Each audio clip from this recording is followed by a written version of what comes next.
Thank you for being here today. I'm Anette Carlisle, Director of Panhandle 2020, and I'm going to tell you about how we work and some of the issues we've focused on, particularly educational attainment. We started 11 years ago with the question, who is planning for the future of Texas? Nobody could really answer that, and so we decided, whose job is it? It's ours. We need to look around the community and take the challenges we have and move forward. So we created a group whose mission was to be a catalyst for positive change in the Texas Panhandle. Our vision was to create a unified community planning for a stronger future, and our role is to connect, equip, and inform.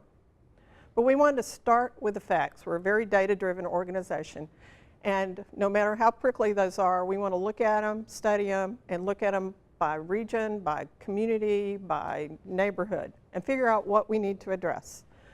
So we started in 2003 by bringing in our then state demographer, Dr. Steve Murdoch, and his numbers told us two things. We're becoming poorer and less educated, both as a state and a region, and those are concerning issues, not what you want to hear, but it's the facts. So how do you deal with them?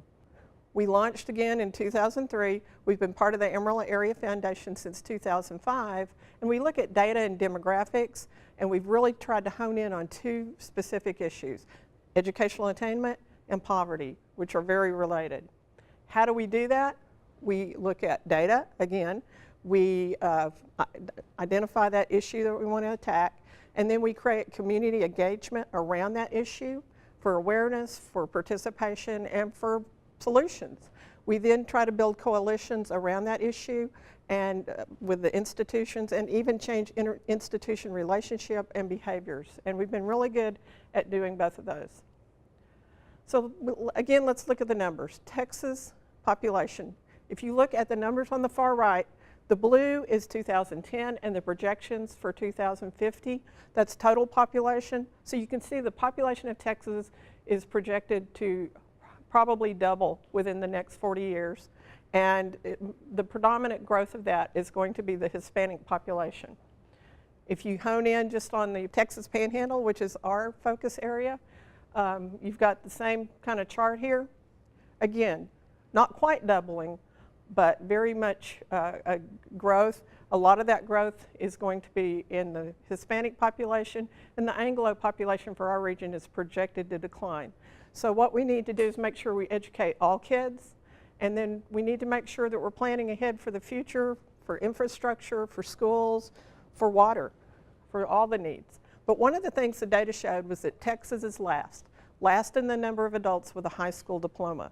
That's one of the reasons we focused so heavily on the issue of educational attainment.